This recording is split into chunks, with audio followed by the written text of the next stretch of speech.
thing people keep harping on is they're like, if you had universal basic income, you could devote your time to things, interests that you have. Yeah. You could be an artist.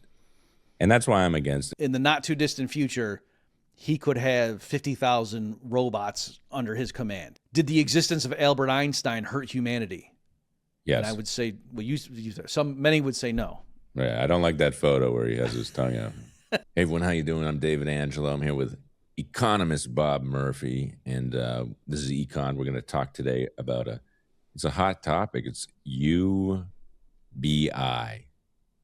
right? Mm-hmm. UBI, Universal Basic Income, which is, I guess it's just kind of the idea. It's a hot topic, right, for a while with Andrew Yang and a few years back. We haven't heard about it so much lately. I don't know why. These things come in, they're like fads, but this thing, universal basic income, the idea that everyone will get some money each month from the government. And we're going to see the pros, we're going to see the cons. First, I don't like the name, UBI. That doesn't have a good, you don't know what an acronym would be. It's like UB40. Do you remember that? I was going to make the same joke, but I didn't know if you were going to, I was going to say our ages and similar, right. And yeah. I'm going to spend all my money on red wine. You know, that's what I'm going to, once I get the check every month. But UBI, it took me for a second. I was like, UBI. It doesn't sound, that's like a STD sounding acronym. What if they gave everyone a UTI? You know, it probably would. You give too much people money, they go out on the town. Mm-hmm. Why do they keep changing that? Oh, UTI is different, but STD, then it was VD back in the VD is a little more respectable. You know, I could get VD. It's like, hey, I got VD. It's almost like a badge of honor, but STD, now it's clinical. UBI, Universal Basic Income. Bob, give us the basics. Let me just, because I can't do it. You tell me. I'm already off topic. We're not 2 minutes in. I did not know we were going to be talking about venereal disease, so that's interesting. Right. And UB40. The probabilities of that conversation just kept getting smaller and smaller as we continued. Yeah, so UBI, Universal Basic Income, the premise is, as you say, every month everybody gets a certain dollar amount check from the government. And then on top of that, there's still like a normal, tax code, right? So people who make a certain amount, they pay tax. But the idea is everybody, no matter what, you get this. And the thing that makes this interesting and different from like standard welfare is, again, what's that you doing? The universal says everyone gets it. So Bill Gates gets it, Elon Musk gets it, David Angelo gets it. So does the homeless guy get it, right? And so the point is it's not means tested. Everyone gets it. And so that's what the proposal is. And then you want me to explain why would someone be in favor of that? Well, I can see why someone would be in favor of it. It's free money every month. That's always popular. But I guess the thing is, does anyone do this? Is this currently in place anywhere in the world? I don't think in terms of a widespread adoption. They have had limited experiments of it. They'll have a pilot program that's funded, and they'll give it some city for a specified, and usually even there, it's not like they give it to everybody because it'd be too expensive. Like they give it to, randomized groups of people and stuff. And we gave the treatment group this amount and we gave, the other people, we didn't give them anything. And then we looked at the two over time. And lo and behold, the people that we sent money to every month reported that they liked it, Right. So I'm not even being sarcastic. That's literally the result. It's like they had lower stress because of their bills and stuff. It's like, no kidding, really? I know. So I would love to be like one of those social scientists. It's like the most obvious. Here's the other thing. Is this not maybe a bit contrary to the norm? Would this be in place of welfare, or are we slapping this on top? What is the proposals you're getting from the Andrew Yang types? I mean, maybe you don't know his specific implementation. Yeah, so let me give you the idea. Because on the one hand, this does sound like, oh, this is some crazy Bernie Sanders kind of nut job thing. But perhaps surprisingly to some of our listeners, there are some people on the right or even libertarian types who would give some or endorse some version of this. And like you said, David, the proposal there, I mean, it's not a majority. Most libertarians, I think, if you said you like UBI, they say, no, this is open up Pandora's box. This is crazy. But the ones who do give qualified endorsement to it, they say the problem right now with the conventional welfare state, with all of the government payments being means tested, is that you can have this sort of trap where, like, let's say you got a working mother, or not even a working mother, excuse me, a single unwed mother. She's got 4 little kids, and she, for the various things, she qualifies for housing subsidies. She lives in public housing, so she qualifies for that. She gets, what we used to call food stamps, and now, the SNAP benefits, all that stuff. She gets Obamacare subsidies and blah, blah, blah, right? So she's got all this stuff that are all means tested. She's getting this because she checks these boxes, and one of the critical, she has kids, she's not married, and one of the critical things is her income, from employment is 0. And that's why she gets all this stuff. And so then the point is she's sitting there and like, hey, should I maybe go get, a full-time job somewhere? And she can run the numbers. And if her employer is going to pay her $40,000 a year, it's not just that she pays income tax on that, but then she, either completely loses out on or gets a bunch phased out of these other things. And so there's a sense in which her implicit effective marginal tax rate is like 90%. And there's cases people have come up with studies where like their marginal tax rate is over 100%. That when all is said and done, your after-tax income would be lower if you went out and earned more from an employer. You could be in a situation like that because all these other government good. So back to the point, the proposal from some people on the right is that's crazy. We don't want to trap people in poverty and make it such that if they try to do the right thing and, work 2 jobs and climb out, that we're crushing them. And so why don't we flip it to, this kind of a thing where everyone, like the basic minimum that you need to not starve to death in our society, because we're not going to tolerate that, everyone gets automatically. That's why, and the reason it has to be universal is because you don't want to have that incentive effect. Everyone just gets it, and so that's why there's not this cliff where once your income goes above a certain notch, boom. And so it just phases out gradually, just like with regular taxation. The more you make, you're paying more in tax. But that's the idea. So yeah, some people say if we could get rid of federal welfare programs and replace it with this kind of a structure, the incentives would be better, even though it would cost more on the front end. So there's 3 arguments here. There's it's a bad idea. There's it's a good idea to replace the current welfare. And then there's it's a good idea on top of the current welfare. Where you are on the spectrum from Zoran to Ayn Rand, or I don't know, who's even a right-wing person. Milton Friedman was for this, if I'm not mistaken. This is another tangent, but I think it was the negative income tax is the way he would describe it. I don't know for if it's the same exact stand-up thing. Comedian, you are certainly well-versed in economics. Yes. Well, I got to be. I mean, you should see my taxes. It's like this thick. When you need a 1099 from 100 different clubs. Yeah. It's difficult. So yes, Milton Friedman famously proposed what he called a negative income tax. And the idea there was that as you earn more money, your tax due goes up. And if you had like a flat tax, it would just be the same proportional rate. There's a certain standard deduction you get, and then every dollar you earn above that, you pay whatever, 20 cents in tax due to the government.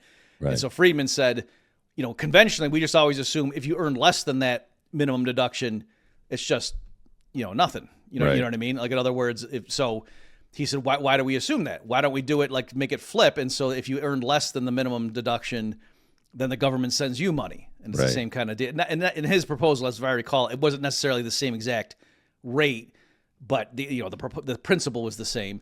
And so, so given that, and his reaning was just the kind of stuff we just walked through. And then, so yes. I guess the problem with his thing, though, is then people would just work there'd be a black market of off the books working, right? So everyone would end up at 0 anyway. I mean, eventually. That's true, but I guess you could say that with any kind of tax, in general, that people have the incentive to work off the books to not get hit with the tax. But to connect it to UBI, if you had a UBI proposal coupled with a flat income tax system, then that was literally Friedman's negative income tax idea. But right now, most people proposing a UBI, they don't mean, and then get rid of our progressive income tax structure and have everyone pay the same rate. That's not what most people endorsing UBI think. So they're not equivalent, but there is a similarity between Friedman's idea and the modern UBI stuff. I can kind of see, so if it's to replace the welfare system that we have, I can see an argument for that because it has to be more efficient. If you're just sending a check versus administering 1,000 different programs with all these people working for them and all this, and then trying to do the means testing and the fraud and then the catching and the this and that, Like it would cut down administrative to like zero, right? I mean, you'd have to determine, I guess, someone is a citizen. There'd be Yeah. something, but whatever. And we It, do a pretty good job of that, right? yeah, I know. Yeah. So there would be less spent probably on that part, but then everything, if it's universal, it would go to everyone instead of just like the bottom half. But I feel like a lot of people get stuff now. You know, Mhm. I wonder what percentage of people, because also when you think about it, is this not just social security for everybody? Is it not? You know how they talk about um Medicare for all? Is Right, this not right. social security for all? What's the difference? Okay, yeah. So good point, and let me just elaborate on that because yeah, what you just walked into is exactly the Thank main you. I point love I a good make. point. Yeah, that we can perhaps later talk about the principled pros and cons and blah blah blah. But I mean, just yeah, in terms of the raw numbers and just give me the facts, man. To me, the reason this just doesn't work is just run the numbers. That yeah, right now, let's say they're going to give $1,000 a month to every adult in the U.S. Right. Right? You can't live on that, right? That's especially not in New York, right? So I thought, but I mean, that would certainly help for a lot of people, especially like if you get roommates and stuff and whatever. But the point being just that, like, so I'm not doing the super deluxe version, right? Just $1,000 a month. That works out to $3.3 trillion annually, just to send Hmm. $1,000 check to every adult. I'm not even counting kids, right? So then, say, well, how does that compare? That's right now 7 to 8 times as much as all the federal means tested welfare programs. Okay. So So you there you go. see, Right out the gate, so right, it'd so be you're, way more money. yeah, so your point is correct that it would be easier just to send people checks rather than having the office and determine, well, how long have you been out of work? Okay, here's, and all this stuff. Or like you say you have 4 kids, let me, what are their social security Right. numbers? What are their birth certificates? So And you're right. those Yeah. people they'd be taken in a lot less if they're just getting 1,000 a month on the Right, over 18 exactly. people in their house. Some of these people are getting 40,000 a year worth of Right. services or even direct money. So Right. So that, to the yeah. actual poor people, this is probably a downgrade, right? Right. And so that's why I don't think it's realistic to assume we're going to be able to phase everything out and replace it with this. Because again, that's the basic tension. Right now, when they focus money on poor people, ostensibly, then there's a smaller group of the population that everybody else who's paying taxes in the system is supporting. And so if you want to replace it with a system where everyone's treated uniformly, then the only way to make it so that the poor people aren't taking a huge hit in what they're normally getting is if you make everybody get a bunch, but then it's just completely unaffordable, Right, right, right. right? So So then the argument comes in where they say we're just tagging this on top of, it's not going to replace. So we've ruled right. out, just the two of us right now. We've ruled Mhm. out the idea that this will ever replace the current system because it would be mathematically impossible unless the lower income people ended up getting fewer benefits.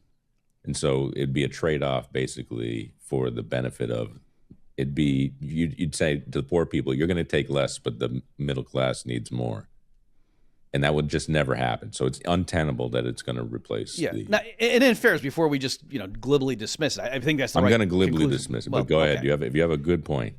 A proponent could say we're being a bit too hasty there and just viewing it as the poor being this fixed population, that they would argue, no, since the whole point, me Mm, as a right winger worried about incentives, the reason I favor this is now the poor people, they're going to go get a second job or get a first job in some cases. And we're not going to be implicitly taxing them at a 90% rate because not only do they pay tax, but also their benefits phase out under, right. the means.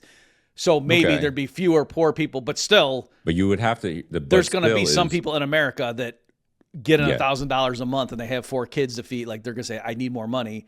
And it's not that everyone's going to say, well, I guess they're going to starve, but that's not going to happen. Like they're still going right. to get, It's politically dead because you need to assume some sort of right wing ideology would occur, and that makes it dead on arrival. So either way, I yeah. So, understand the point yes. you're making. The idea that maybe that people might start working. And then also, too, to me, like there'd be like if you did try to do it, even like you might say, okay, well, why don't we just do it at a smaller level? And again, you're kind of damned one way or the other, that if it's too little, then clearly it's not going to replace anything. And so it's just going to be added on top. And then also when you start bootstrapping it where, okay, so why don't we just, implement it at a low level at first, and it's only going to cost $1 trillion a year. Right. Then, okay, so then that means of all the people paying taxes on net, they have to pay more to fund this new $1 trillion. And so now on the margin, you don't want to work as much, right? Because now your marginal tax rate in general is higher. And so this is kind of thing where and that's why it's so ridiculous, those programs I was telling you. And again, folks, I'm not making this up. They were just like, the research grant got up money from there and they're handing it out to people, or they hit, the city did, or whoever, or some philanthropist who wanted to study the thing. And they were showing, if you just look at people receiving money, that benefits them. Right. But if you then included, but what about the people paying for it? And then what if it's the same population that is paying for this program that they're then receiving? You can see how on average, you're not better off by giving money to the government that they send back to you every month. Like, so the average person clearly doesn't benefit from this. It's a wash to them. Yeah. The point, though, is interesting. If they're only giving it to a few people in those studies, it's not universal. And so then I have this question. This is now an economics question. If you give every single person $1,000, doesn't it in a way cancel out? I mean, isn't it not just purely inflationary? If everyone has, because isn't what purchasing power is sort of a relative, your position relative to everybody else. If everyone goes up, if everyone's account goes up by the exact same amount, the relative arrangement is the same. It's just higher a little bit. So don't things just become more expensive, and it's absorbing the added money in the system in a completely even way for everyone? You know what I'm saying? Am I making? I totally I'm sure get there's a way to say it better than what I'm saying. I totally get what you're saying, and I need more information to answer the question. So because the answer is it depends how they fund it. Okay. So if it's funded through just regular taxation and the Fed's not printing more dollars, okay, then they're taking it from them. Then they're just taking it from some group and handing it out. And maybe it's the same people on average. And so that's what I'm saying. It wouldn't make prices go up because people's tax bills are higher on average. Right. But you're right. If the way they funded it is just every month the Fed just creates, printing, or every year the Fed just creates 3.3 trillion more than it otherwise would have, and we send $1,000 a month to every adult, and it just shows up in their checking account. And that's what it would be. That would just cause prices to go through the roof. And you're right. It's one way to think about it is obviously the Fed just creating money isn't making more farmland. It's not making more factories. It's not making more brain surgeons, right? So there's a sense in which you realize it can't possibly be that we're producing more stuff just because they're creating more money. If that were that easy, then we already would have done that. You know what I mean? Like, it's not that. I know there's some movies like I forget it's the movie where they the time is scarce and like they dole out the time. It's it was that singer, I think was it Justin, what's his face? You're not getting the reference, so that's why I'm Labyrinth. David Bowie? No, I mean that was a while ago. No, I was is more counting recent minutes one. before that movie ended. I don't know. That's good. Anyway, I'm saying it's popular, these movies to show like, the rich, the oligarchs, they like engineer scarcity and stuff. And I'm saying, so some people might believe, like some Democratic sources might believe, if they just printed money, we'd all be billionaires, and they just choose not to because they don't want us to be billionaires. But I think, no, really what it is if they printed money, we could all technically be billionaires, but then $1 billion would get you a loaf of bread. Right. So they could do that, but. So universal basic income is, now I'm realizing, it is just a marketing scheme, because if you're paying it through tax, either doing it through inflation, which is everyone is just getting equalized anyway, or you're doing it through taxation, which is not universal because someone's on the other side of the ledger of it. So it's, if my tax bill goes up $1,200 to pay so that I receive a $1,000 check, then I'm down. I'm not really, you can say I'm a recipient of a universal basic income, but I'm not. You're just marketing a tax to give to other people. Yeah, so yes, I think so. Now, again, just to cover our bases here and to be fair, if you started out with like a real limited government situation anyway, where they had a very modest welfare state that just, gave you the bare minimum so you wouldn't starve to death and stuff. They had soup kitchens and, hey, if you need a place to crash, you can come here and take a shower. And Yeah. then yeah, if you replace that with a negative, with a UBI, with a real, $50 a month or something, with the incentives, blah, blah, blah, maybe you could argue, oh, it's better. It's not just redistribution. Like it actually makes sense because it changes the incentives and more people end up working. Okay, you could make that argument. But yeah, once you start out with a bigger welfare state, clearly it runs the problems we talked about. Also, somebody could argue, well, this is kind of just like, over the course of your life, you're going to have spells where you're unemployed or whatever. And so it's like you're trading with your future self. And so this is just kind of a fancy way of when you have a job, you're paying into this system. And then when you're unemployed, you're getting this check. But again, even on its own terms, right. And people can save and do that themselves. You know what I mean? Like it's a very paternalistic, and why would we trust the state to administer that? But I'm saying you kind of have to bend over backwards to try to justify the thing, even when I'm, trying to be fair and say, well, theoretically, you could imagine There's better ways to do that kind of thing. And they do have unemployment insurance already, which is already taxing workers' paychecks to fund this thing, so that when you're unemployed, you get checks from the government. So they already do that as it is. So if that's really what this is supposed to be, you could just do that instead of having this more convoluted thing. Well, the idea is I've been watching videos about it, and they're all short videos, and it's they're all terrible. Some of them have been narrated by Australians. I mean, that's how bad it was. And the thing people keep harping on is they're like, if you had universal basic income, you could devote your time to interests that you have. Yeah. You could be an artist. And that's why I'm against it. There's already too many artists. I mean, we have too many now where they don't get paid. I mean, can you imagine? I mean, when's the last time you saw a good painting? It was like 1670. Exactly. Think about it. We don't need that. The other part of it is, and those painters had the good fortune, they just went and found some rich guy to pay for them. They didn't rely on the taxpayer. So I mean, they carried their own wealth weight. transfer, but they did it the honest way. But you don't have, for instance, if you are there's no safety or not safety, but there's no check to this. So if you institute there's two things I'll say, and then I will get back to a point that I started earlier. But if you institute this, nothing would end you'd be constantly ratcheting it up, because every election would be based on promising more. Why wouldn't that be the cause of unless people started to notice like the economy falling apart, and maybe, but like I actually don't think I think it's simpler to have the entire thing implode and we become like North Korea than it is to explain like monetary theory to the public, to the voting public. So they're just going to constantly, every election will be based on incrementally adding to that, and there's no safety valve there. And you're going to need more every election because of the inflation of it, right? Or is it, because I'm assuming it's got to be printed money, because they're not going to raise taxes.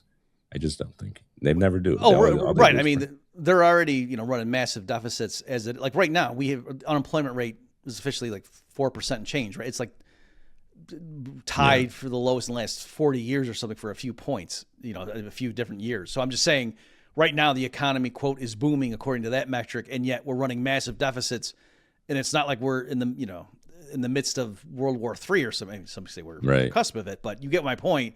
So I'm just saying that, they can't tax more, or they're unwilling to right now. So clearly that wouldn't work. So yes, to implement this thing, they would have to, borrow more and then have the Fed monetize it, because that's otherwise, Treasury yields would go through the roof.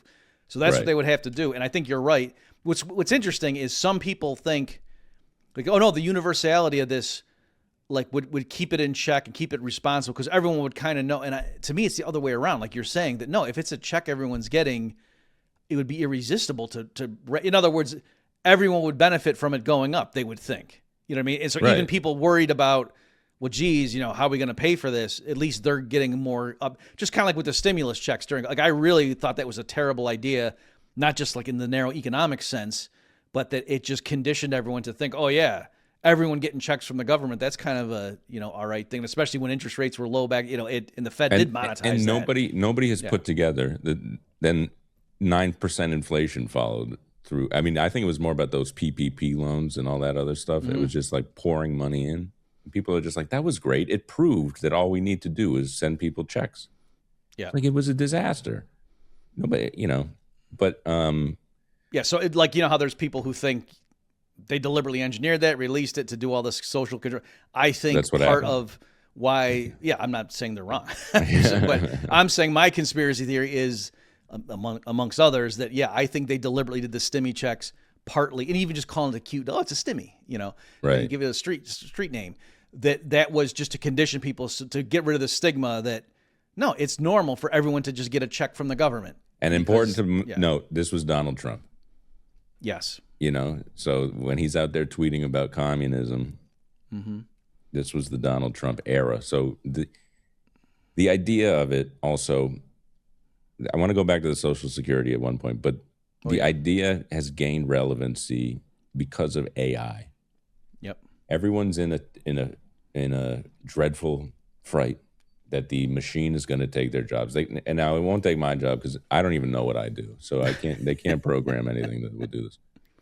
But the idea is, and you have to come in with the theory on this, if machines are actually both cheaper, and we see them, whether it's being a cashier or vending machines, we've seen this for a long time, that machines can do things in a cheaper way. That's why we make them. If it's possible that we have super intelligence where they're smarter than every human, and then we have machines that are more nimble than every human, there's a limit to what their processing will be allocated for. But you could see and envision a world where maybe there is mass unemployment. This is the argument. Mm-hmm. In that scenario, what are people supposed to do? Now you go into that, whether or not there will be mass unemployment or if there's a better solution. Okay, that's probably like an 8-hour seminar. Sure. That would be, but give me the 30-second version. We could just get ChatGPT to do it, and then I could probably good. My ChatGPT agrees with me too often. It's like kind of love bombing me. Yeah, I have to. Do you know they call that the sycophancy problem? That's the term they give it in the industry. That's too big of a word for me. Okay. I know what it means, but it sounds like syphilis. To go back to our earlier, I know. Yeah. I had UB40 when I was in college, and a little penicillin took care of that. Okay, yeah. So yes, there's an affinity there, and so here, before I forget, I'll tell you like my conspiratorial, cynical view of why there's that connection, and then I'll do the conspiracy. More straightforward thing. Is I think guys like Elon. Let me just picture him for a second.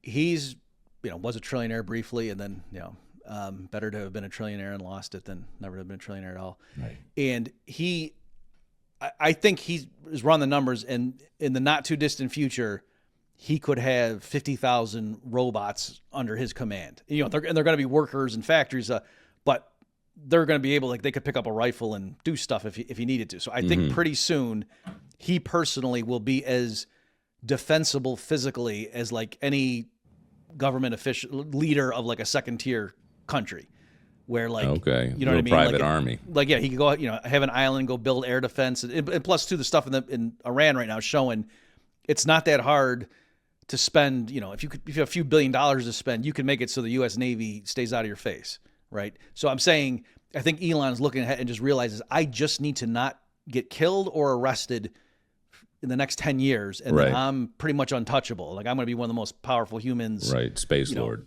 Yes. And so, and he's got things, Grok or whatever, mining Bitcoins and doing all this, you know what I mean? So I'm saying that he is just doing a lot. I mean, he's doing a lot. Space stuff, drilling, like there's all kinds of stuff he's doing that all those technologies linked together. The entire economy is Elon Musk. Yeah, he can have like a floating city somewhere, and it would be really expensive for the U.S. government to take it out, and it wouldn't be worth it to him. But he's got to get to that point, and I think he knows people are freaking out about AI, whether it's true or not. We can talk a minute about whether those fears are justified. So I think partly why you see all these tech guys, these multi-billionaire types, endorsing UBI is they think that's going to keep people from them at bay, keep the peasants. Yeah, just throw them money and say, oh yeah, we'll pay for it. You tax me, yeah, go ahead. And so I think that's Right. partly what's going on is they're To just get doing through that the because they transition think period. otherwise the villagers with pitchforks are going to come storm the castle before my robot army can repulse them. Right. And so that's what I think is going on from why those guys are endorsing this stuff. And then, yeah, more generally, the concern is that, hey, it looks like you're talking about, like in terms of just purely digital work, these frontier models just keep getting better and better. Like it's really, for people who haven't played around with it, like that we use at my day job at Infinio, we use Claude. I'm sure the other ones are similar. I And love it's just, that. I do ChatGPT. it is amazing how much, like you have to figure out how to like incorporate it into your workflow to use the jargon. But once you do, it's incredible. And how much is multiplying productivity of the humans that know how to use it. So you got that going on. And then like you say, I talked to some guys in this stuff and they were saying right now, like the Chinese models of robots, like humanoid, robots, maybe it's like $100,000. Like pretty soon they can mass produce the things. It'd be like $100,000 each. So they wouldn't replace like some guy picking fruit, but it's getting to the point where they might be, in construction crews and stuff and doing the jobs that, are really monotonous or like heavy or like, oh, that'd be really dangerous and just send the robot to go do that. Right. And so that's going to start getting, and then once they can start mass producing those things, and like, let's say it gets down to, they could produce it for $50,000 and let's say it lasts 3 years before you got to trash it. You start running the numbers and seeing how many workers that would, be able to do the job of, so, right. So that's like the idea. Self-checkout. Yeah. And so I think where people are coming from is the people that are on the cutting edge of, producing those things in the AI, where they're going to be multi-trillionaires. So like the productivity of planet Earth is going to go through the roof. There's going to be more stuff being produced, but we're worried about the distribution. So in that context, then people think, oh, so it's only natural. Why don't we get the system up and running such that we tax everybody to get a pot of money and then give everybody a basic minimum? And if it ends up that, oh yeah, it's Elon and 10 other guys who are quadrillionaires and they pay so everyone else lives the equivalent of $100,000 a year right now with our, baseline standard of living, that could be feasible. It wouldn't work right now, but it might work when, Elon is living in a, galactic spaceship or something, right? So that's the idea, and that's where they're coming from. And you believe that? I mean, that's your conspiracy theory. So I think Elon's supporting it because he wants to make sure people don't, tear him down or arrest him or something or take him out beforehand. Okay. What I don't think it's a dystopian future. So no, I think it's, even though the AI and the robots can do all these wonderful things, that doesn't throw everyone else out of work. Just like, did the existence of Albert Einstein hurt humanity? Yes. And I would say, many would say no. Right. I don't like that photo where he has his tongue out.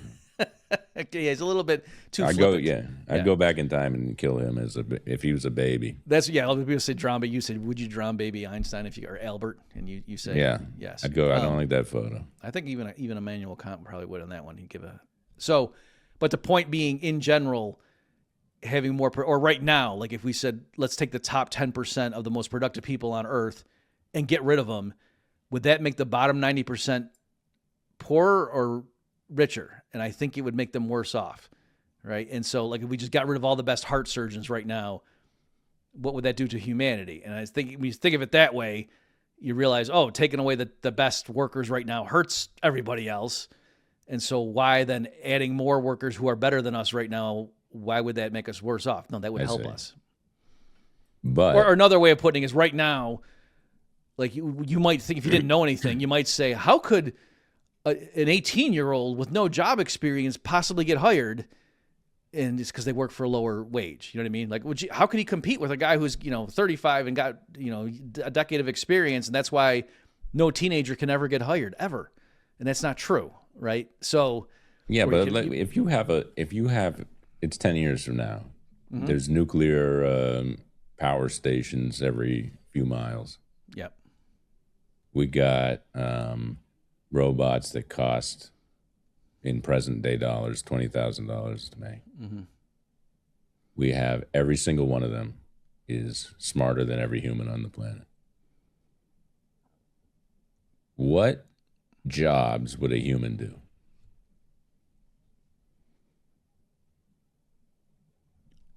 And I don't, the other thing is, like, it's not necessarily that you need a job to make money. Right.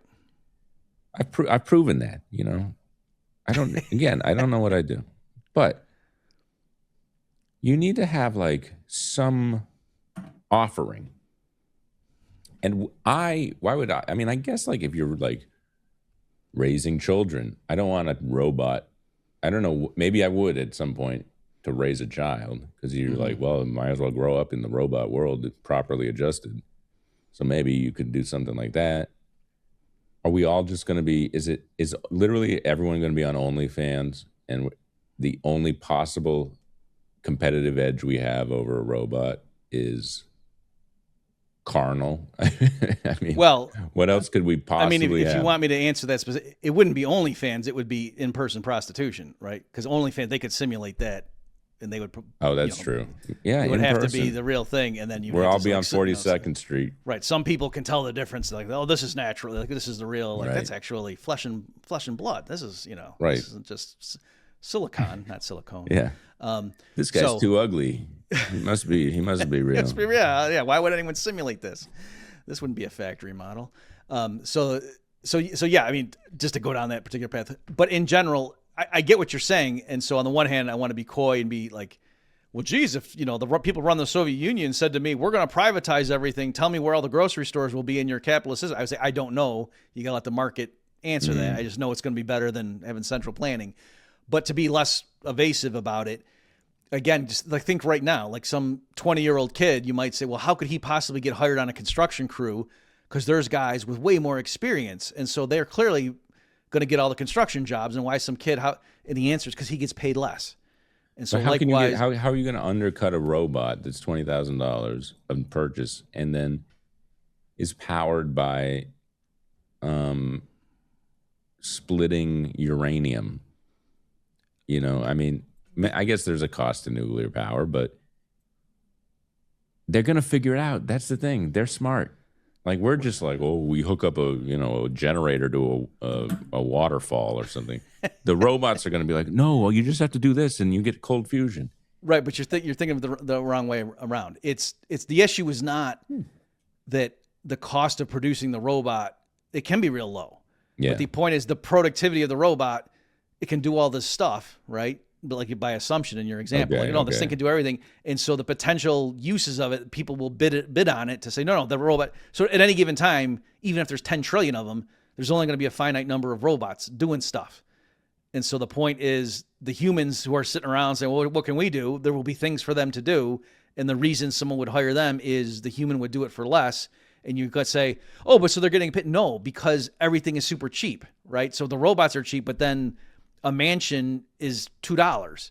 Right. And so even if the person's only getting paid, $1 a day, that means, oh, you only have to work 2 days and you can get a mansion. And so there might be massive inequality in the sense that, oh yeah, but that guy who owns the robot factory has 100 mansions. I only get one. That's not fair. But that's what I'm saying. I think it's going to be like. I just can't even theoretically. I can understand the transition period using AI. It's a tool. And there have been innovations in the past, but the departure of this time is if it's smarter and physically better than a human, would this model not get, like, the bulldozer comes out. We're not, my grandfather's shed, there's all the old tools leaning up against the wall, right? You don't use them anymore. Do you not go obsolete at some point as a human unless you're just doing pure sex work with hopefully a robot company owner who finds you attractive? I mean, the Epstein model, I mean, we all talk about it now like it's bad. And in 20 years, we're going to be like, how do I get to Little St. James? I mean, I don't know what you could do. What is the competitive edge? I mean, just theoretically, Bob, you have to have thought of it. What is the job? There must be one job that's not sex work, right? Yeah. So, I mean, entertainment possibly, but yes. You have to entertain the robot or the robot's owners. Right. So you're raising a bunch of interesting questions. So one thing is these things get more and more sophisticated. Like, would they be legal individuals, and would like the AI systems own property and stuff like that? In which case, yeah, like, are they the consumers then, and people are working for the robots? And that's an interesting thing.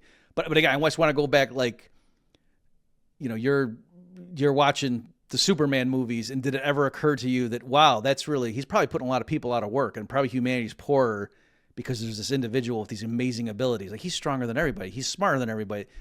And I think most people would agree, no, adding one Superman makes us better off.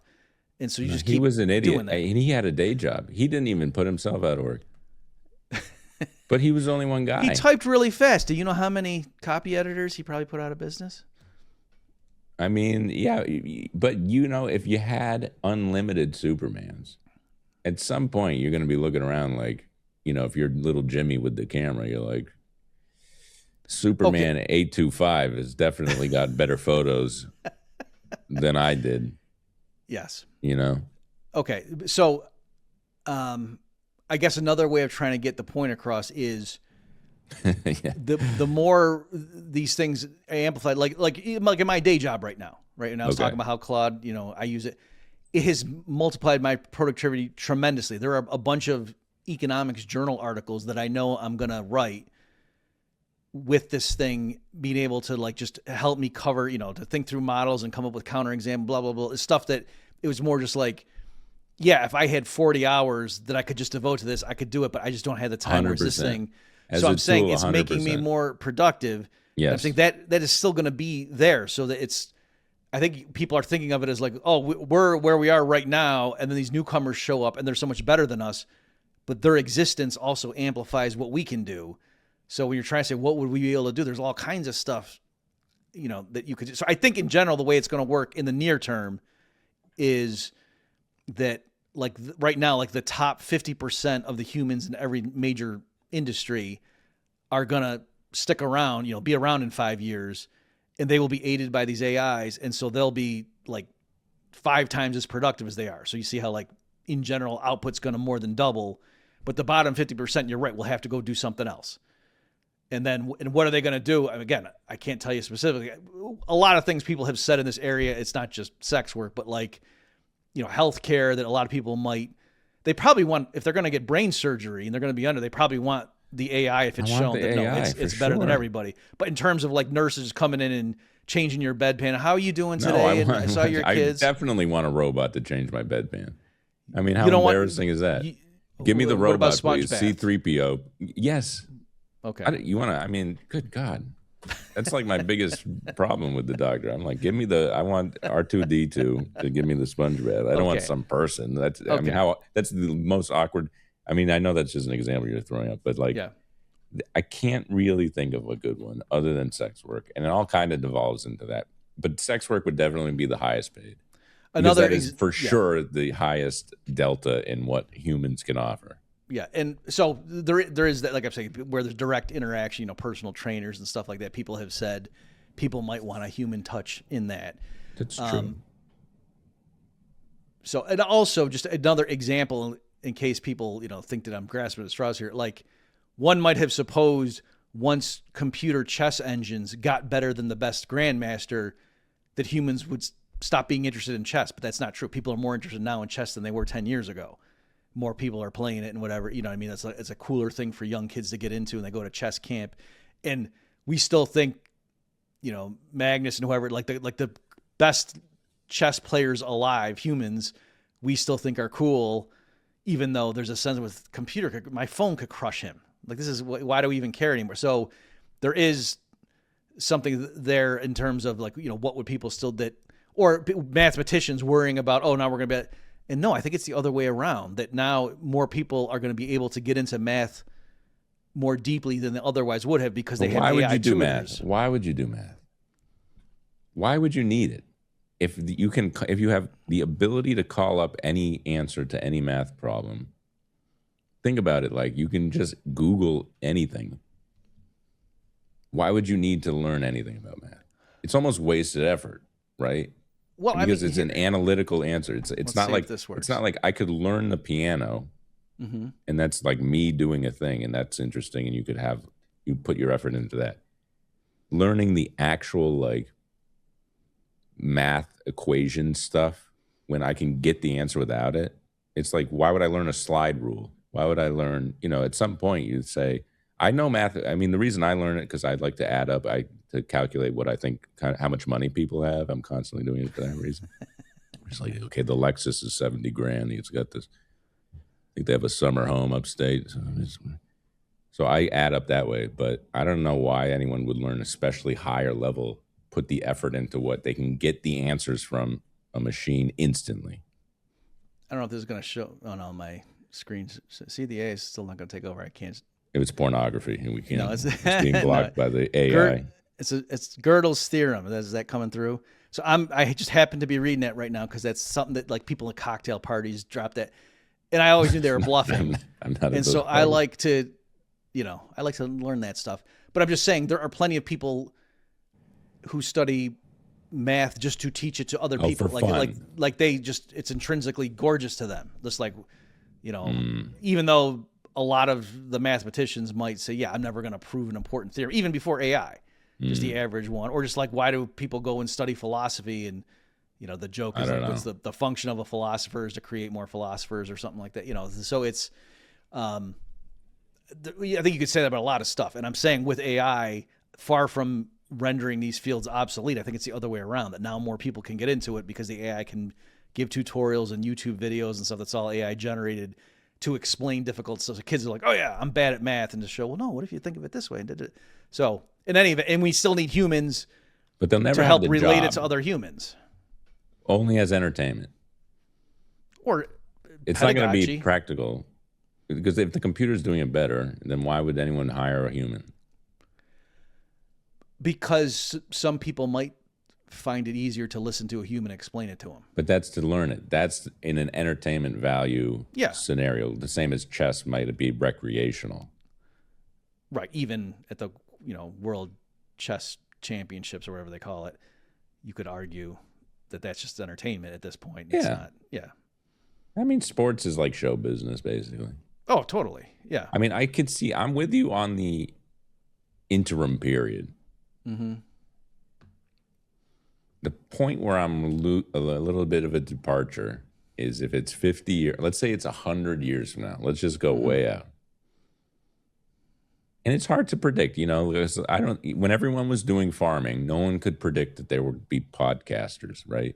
And when the steam engine came out and the entire agrarian, every single person who worked on a farm, suddenly like half of them are out of work and they got to go figure out new things to do. And they figured it out and they did form some sort of economy. And maybe that's just what it is. Maybe we all become entertainers. We all kind of are. I mean, isn't that what we're morphing into with like podcasts? I think so. Because it's when I'm not podcasting, poop posting on Twitter. Right. So, and I'm doing sex work at 42nd Street. So these are the 3 or 2 careers that may be lying ahead, and it's just we're entertaining each other, and the robots take care of the needs because they're so cheap and productive that I can just tell my robot, okay, go amass me the resources I need or something. Yeah. So that's, and the way to think about it is like, is it phases over time, like the old Jetsons cartoon, where in a sense, like, the actual work people are doing it, like the work week keeps shrinking and stuff blends into more, the combination of, it's funny, as we're sitting there talking about it, I realize, we start to sound like the advocates of UBI, but here this is technologically possible. At least we're explaining why this could happen. Is that, it's, you got to, work, you're pressing buttons and whatever and directing. So yes, instead of you out there swinging a hammer or whatever, you're directing all the robots to go build an apartment building. And there's certain humans that they're better at, being the foreman for that kind of a crew or whatever. And you're right. At some point, what happens to the AI take that over? And I think in the long run, maybe one example I had thought of at this kind of stuff is I think humans are still going to be wiser. And so again, even though I'm talking about how Claude in our example, our data is really, quote, smart and intelligent and can do stuff, it's foolish sometimes. And it can just go down a path and I can just know, no, we're not going to get the answer this way. Start over, go over here. And it'll say, oh yes, you're right. And so I think even as these things get more and more advancing and do, quadrillions of calculations or whatever, they'll need a supervisor. There will be, like, even just to run ideas. So in other words, we'll be more like with an like a primitive tribe somewhere, and they might go to the elders and seek advice. So if they go to war, it's like the young men are going to be out fighting. They're not going to have the old lady go, but they might, ask her opinion on important decisions the tribe is going to make because she's been around a while. So I think likewise, the AI are like, hey, we're going to open up a wormhole. Should we do that? And then maybe some humans will say, let's do it in another solar system just in case. I'm being goofy, but I do think there really will be things like that. Right, to try to be like the safety marshals. And we all, with our various, I think there also might just be a different metric that is wealth. Like a computer probably can't be cool. I think it might be something like if you're building an apartment building, it's like, well, you got to make it kind of cool. And maybe only humans will ever be able to do that. Mm-hmm. There might be something beyond just pure sex work, which I mean, it just, maybe it's just my I feel like I'm over the hill to get into it at this point, so I'm not, my best earning years are behind me. It's kind of, we're not going to be in the NBA, that for sure at this point. Right. Yeah. I'm not going to be able to really go pro. But the idea that maybe humans being cool, and then the coolest humans are the richest, and then they kind of like use cool powers. I'm writing a dissertation on cool powers. I mean, economic impact. I think you're onto something there, and it's trope, the word I want at this point, where the androids always want to be human, like, Data from Star Trek: The Next Generation is one example, and whatever, that in Pinocchio, of course, that, these artificial things like, we want to be like our creator. So, and, these AI, they all trained on human literature and words and stuff, you know what I mean? So if they ever have if they don't understand, well, what does this phrase mean in context, where like ultimately, at least for a while, the humans are going to be the ultimate arbiters. They're going to need tutors. No. Yeah, what we meant by this was such and such. And they'll say, thank you. And then they're going to go and, build a spaceship that goes faster than light. But they will need someone to explain a metaphor to them. Yeah, they'll need us as pets. I mean, we'll all be like pets to like a really, really like high-powered manager robot. But I mean, I get you're being funny, but I think it's more like, I don't mind doing that. Your parents who are, on the verge of dementia maybe, but they still remember, oh yeah, in '06 we did this, and that's a good strategy. Or, with the recent, Nolan thing, like studying the literature and knowing about the Trojan horse and stuff, you know what I mean? Like there's a bunch of stuff that humans know. I know, but we wrote it all down. We got to go oral tradition so they can't steal from us. Well, they're going to, like, moving forward, we all got to just be like, guys, keep this between us. And then at least we have it. But they'll figure it out eventually because they can listen. Right. They got a microphone everywhere. There's probably 10 microphones. We have our phones on us. What do you think? I know. They're learning everything. God. Oh, Jesus. I just broke my microphone. This is how bad I am as a human. I can't even. Well, that's how you subconsciously were trying to protect our conversation. So you know what? I know. I don't know if we solved UBI. I don't know if we did it. I think I raised some points. I'm more concerned with 50 years in the future, which is kind of it's just kind of the timeline I like to operate on. Mm-hmm. In the short term, it doesn't make sense financially because it doesn't add up. But we'll have to revisit. I would say if people are worried about that kind of stuff, then I would, amongst other things, get yourself a little bit of like Bitcoin and try to get some real estate, for example, because in that future world, I think blockchain-based, finance is going to take off, and so just having some of the, be an OG with some original Bitcoin. We're going to have to do it. Next episode is on crypto because we're going to have a discussion about that. Okay. But land for sure, and I don't know. Probably if we should start selling merch, and then we'll program the robots to value that highly. I think so. Signed headshots. I don't know. I'll figure it out. But or sex work. That's all. That's always the fallback. I could get into. I could learn, especially with Claude helping me. Mm-hmm. I just go ChatGPT. What do I do here? Okay, so that's going to do it for the episode. Do you feel anything you left out? You need to add just so nobody screams at us, because we kind of didn't really. I feel like people want us to totally dismantle UBI. And we at least said it doesn't make sense. Yeah, I think environment. Again, just a real quick critique is, from my point of view, Yeah, pick a number that you say this is how much people are going to get a month, and if it's high enough that it plausibly could make a difference, get rid of the other welfare programs, and poor, destitute people could live on that, then it's going to be so ridiculously expensive you couldn't do it right now. And if it's lower than that, then it's not going to replace the other stuff, in which case you're going to get the worst of both worlds. And again, once you take away the stigma of people getting checks from the government, that's how they're going to get control of you. And so with the AI and everything, so now they're going to have the surveillance state, and everyone's just going to be getting their checks. Dependence, yeah. That's how they're going to get you to be dependent on them, and then they'll have total control because they can just turn off your money and just say, "Oh, we'll turn your UBI off." They won't even need to convict you of anything. You know what I mean? They won't need to, like, we can still have constitutional civil rights and blah blah blah, and they could just say, "Yeah, pending this dispute and this allegation of whatever, we're just going to turn off this guy's program," and we can do that. It's true. So, in other words, it's a lot easier right now for the government to kick you off of Social Security or something than to put you in prison. And I'm saying once everyone has to get this check from the government to stay alive, they're going to have immense power. So for all these reasons, it's a bad idea. Well, I like that. We'll end on that, Bob. Thank you so much. We're going to talk crypto next time. Leave your comments in the comment section. What other this topic came from the comment section of the last video. Oh, okay. Which I don't remember what that one was, but you should go watch it if you haven't watched it. Subscribe, hit like, and then whatever. Was it the groceries? It was either grocery stores or the rent control. I think it was the grocery stores last time. Mamdani, wasn't it? Wasn't that the same episode, grocery stores and Mamdani? Oh, no, debt. Did we do debt? Debt. Okay. I don't remember, but both episodes were great. If the robots were here, they would know. So that's the thing. Maybe it's our time. We had our run, the dinosaurs, the Homo sapiens, and now it's Claude and ChatGPT. Yeah, well, we went out on top at least. Yeah. The two of us. All right. See you next time. So long, everybody.